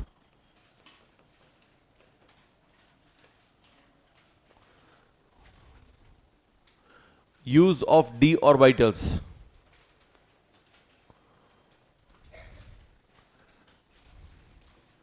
Bracket में है फॉर हाइब्रिडाइजेशन। क्या आपने कभी डी ऑर्बिटल्स को हाइब्रिडाइजेशन में काम आते हुए देखा है? कोई हाइब्रिडाइजेशन ऐसा मालूम है जिसमें डी को यूज करते हैं? कौन सा है? sp3d, sp3d2, sp3d3। Coordination compounds में मिलेंगे dsp2, d2sp3। अरे मालूम है ना बेटा, dsp3, ऐसे हाइब्रिडेशन मिलेंगे। इसका मतलब मेरे पास खूब सारे एग्जांपल्स हैं। मैं sp3d ले रहा हूं, sp3d2, sp3d3 dsp2 d2sp3 dsp3। ठीक है ना, ये सभी एग्जांपल्स आपको मिलेंगे। मैं अब डायरेक्टली बता रहा हूं sp3d हाइब्रिडेशन में कितने डी यूज होंगे, एक। जब भी एक को यूज करना है तो आपको सेलेक्ट करना पड़ेगा कि भैया डी होते कौन कौन से हैं। डी एक तो ये है, एक डी ये होता है, दूसरा डी ऐसा होता है, यस दूसरा डी ऐसा होता है, दिस इज 1 and 2। तीसरा डी ऐसा होता है 1 and 2। चौथा डी होता है इस तरह से, और पांचवा डी होता है ऐसा। इस वाले डी को x और y एक्सिस पे मान लें तो ये डी एक्स वाई है, इसको x और z पे मान लें तो ये डी एक्स जेड है, इसको y और z पे मान लें तो ये डी वाई जेड है, इसको z और x पे मान लें तो ये डी जेड स्क्वायर है, इसको y और x पे मान लें, y और x पे मान लें तो D X square minus Y square है। क्या आपको ये पांचों डी दिखाई दे रहे हैं बेटा? इन पांचों में से अगर आप ये तीन देखोगे, ये तीनों एक जैसे शेप हैं। इन शेप को बोलते हैं नॉन एक्सियल डायरेक्शंस। कौन से डायरेक्शंस हैं? ये एक्सिस पर है या बीच में है? ये देखो इसका लोब जो आ रहा है, फुल पत्तियां आ रही है, वो बीच में बनाई है मैंने, एक्सिस पे नहीं बनाई है। इन फुल पत्तियों को अंग्रेजी में बोलते हैं lobe. What is this called? Lobe. The lobe of D orbitals when not drawn on axis are called non axial D. तो दुनिया में डी कुछ टोटल होते हैं 5, 5 में से एक्सियल होते हैं 2 और नॉन एक्सियल होते हैं 3। ये तीनों नॉन एक्सियल का काम सिग्मा बनाना नहीं होगा, क्योंकि सिग्मा एक्सिस पे बनता है। एक्सिस पर ये है तो ये बनाएंगे सिग्मा। तो इसका मतलब जब भी आपको सिग्मा बनाना हो इनको यूज करो, और अगर पाई बनाना हो तो इनको यूज करो। क्या मेरा ये कॉन्सेप्ट समझ में आ रहा है कि नहीं आ रहा बेटा? ये किसी किताब में नहीं मिलेगा, लेकिन जब आप उसको यूज करोगे तो आपको पता चलेगा कि इससे ही सारे कॉन्सेप्ट सॉल्व होंगे। इन्हें डी कितने ऑर्बिटल्स होते हैं? 5 में से सिग्मा बनाने वाले कौन से? एक्सियल या नॉन एक्सियल? ये देखो, ये एक्सियल है। एक्सिस पर जो है उनका नाम क्या है? एक्सियल। तो इनको बोलो बेटा एक्सियल। इन तीनों को क्या बोलोगे? Non axial. इसका मतलब हम बताओ अभी क्या सीख रहे हैं? Right now what we are doing is the formation of sigma या पाई। अभी हम हाइब्रिडेशन कर रहे हैं, हम हाइब्रिडेशन कर रहे हैं। तो हाइब्रिडेशन सिग्मा से संबंध रखता है या पाई से? सिग्मा से। इसका मतलब हमें अभी वो डी ढूंढने हैं जो कि सिग्मा में काम आएंगे। बताओ इनमें से कितने डी वो हैं जो कि सिग्मा में पहले काम आएंगे? 2। अगर ये खत्म हो गए और सिग्मा अभी भी बनाना है तो हम मजबूरी में तीसरा लेंगे, अदरवाइज इन 2 के बाहर नहीं जाना है। अगर आपको रीजन पूछना है कि सर ये रीजन क्या है, तो जो एक्सिस है उस पर हम कौन सा बॉन्ड बनाते हैं? सिग्मा। और एक्सिस के परपेंडिकुलर बनाते हैं पाई। ये एक्सिस पर है तो इसलिए हमें यही चाहिए सिग्मा बनाने के लिए। ठीक है ना? अगर ये बात समझ में आ गई है तो आप मुझको बताओ कि ये सारे के सारे सिग्मा से संबंधित ऑर्बिटल्स हैं या पाई से? जल्दी बोलो। अगर सिग्मा से हैं तो इनका इनमें से अधिकांश डी कौन से काम आएंगे? स्क्वायर वाले या बिना स्क्वायर वाले? स्क्वायर वाले कहां हैं? देखो ये स्क्वायर है और ये स्क्वायर है। Square square axial, non square non square non square non axial, square square axial, non square. Then sigma बनाने के लिए कौन से काम आएंगे? स्क्वायर वाले या नॉन स्क्वायर? स्क्वायर वाले। पहला जो स्क्वायर वाला काम आएगा वो है डी जेड स्क्वायर। क्यों आए क्यों आएगा ये मैं डायग्राम से अगले टर्म पे समझा दूंगा। अभी आपको डायरेक्टली ध्यान रखना है कि अगर किसी का हाइब्रिडेशन sp3d है तो उसमें डी कौन सा काम में लेना है? इसमें कितने डी हैं? तो इसमें पूछने की जरूरत नहीं, दोनों स्क्वायर एक्सियल है ना बेटा, दोनों स्क्वायर ले लो। एक तो डी जेड स्क्वायर काम में ले लो, एक D X square minus Y square काम में ले लो। बताओ इसमें कितने डी हैं? 3 डी है, तो 2 तो स्क्वायर वाले लेने ही हैं। अगर मजबूरी पड़ गई है, खत्म हो गए हैं स्क्वायर वाले, तो फिर हम एक्स वाई लेंगे। एक्स वाई क्यों लेंगे ये भी बता दूंगा मैं, लेकिन फिलहाल आपको ध्यान रखना है कि पहले हम किसको यूज करेंगे? स्क्वायर या नॉन स्क्वायर? और अगर नॉन स्क्वायर को यूज करना है तो कौन सा वाला करना है? X Y. राइट। फिर आता है अपने पास dsp2। DsP2 वेरी इंपॉर्टेंट, लेकिन ये सारे के सारे जो है वो आपको कोऑर्डिनेशन कंपाउंड्स मिलेंगे, ये आपको केमिकल बॉन्डिंग में नहीं पढ़ाया जाएगा, कोऑर्डिनेशन कंपाउंड्स में क्लियर होगा। अभी से ही पढ़ लो कि भैया DsP2 जब भी पढ़ोगे तो ये D स्क्वायर होगा या नॉन स्क्वायर, स्क्वायर या नॉन स्क्वायर, स्क्वायर, और स्क्वायर होगा तो X square minus Y square होगा। क्यों, ये भी मैं समझा दूंगा। अभी आपको डायरेक्टली ध्यान रखना है X square minus Y square. बताओ इसमें डी कितने हैं, यहां भी डी दो थे ना बेटा, जितने दो डी यहां पे और यहां पे दो डी हैं तो सेम ही आएंगे, जो यहां पे काम आ रहे थे सेम यहां की यहां पे काम आ जाएंगे। अरे सही है ना बेटा। लास्ट आ रहा है DsP3। बताओ sp3d और DsP3 एकदम एक जैसे है ना बेटा, बस में डी पीछे और आगे लिखा हुआ है, तो यहां जो DZ स्क्वायर था वही की वही DZ स्क्वायर यहां पर भी काम आएगा। सही बेटा। अब मेरा सवाल, एग्जाम आप जब भी दोगे, एक टेस्ट यहाँ का जब भी दोगे, तो मेरा सवाल इनमें से किसी भी डी को लेकर हो सकता है। हो सकता है कि मैं कॉलम वाइज सवाल दे दूं जिसमें एक तरफ हाइब्रिडेशन लिखे हुए हों और एक तरफ डी कौन कौन से लेंगे ये लिखे हुए हों, राइट। इनमें से एक डायग्राम बना के मैं नेक्स्ट टर्म पर एक्सप्लेन करूंगा कि ये मैं कहां से ला रहा हूं, from where I am getting this information कि x square minus Y square use होगा या जेड स्क्वायर यूज होगा, ये हम खुद भी जांच कर सकते हैं। ये हमारे सिलेबस में वो नहीं है, एग्जामिंग करना नहीं है कि हम कैसे एग्जामिंग करें। हमारे सिलेबस में डायरेक्टली लिखा हुआ है कि sp3d है तो dz स्क्वायर काम आएगा, ठीक है ना। तो ये जितने भी डी ऑर्बिटल्स हैं ये आपको एक बार ध्यान रखना है। मैक्सिमम केसेस में डी कौन सा यूज करेंगे, स्क्वायर या non square. Reason reason reason axial हैं, नॉन एक्सियल क्या काम आएंगे, सिग्मा या पाई। कुछ दिनों बाद में मैं पाई बनाना सिखाऊंगा, तब कौन से वाले डी को इस्तेमाल करेंगे, नॉन एक्सियल डी या एक्सियल डी। तब ध्यान रखना, क्योंकि अगर आपको उस समय ध्यान रहता है कि हाँ सर ने नॉन एक्सियल डी के लिए कहा था पाई, तो आपको पाई फटाफट समझ में आ जाएगा, ठीक है ना। चलिए ठीक है, थैंक यू। इस बार इस संडे को आपका टेस्ट है या नेक्स्ट संडे को है यार, नेक्स्ट संडे को। सेमी मेजर है क्या वो, ठीक है, तो उसमें कुछ बोलने की जरूरत नहीं, कौन सा आएगा। मैंने कहा ना मैं एक्सप्लेन करूंगा कि इसको एक्स वाई ही क्यों लिखा है मैंने, विल एक्सप्लेन बिकॉज प्लेन को हम एक्स वाई लेते हैं।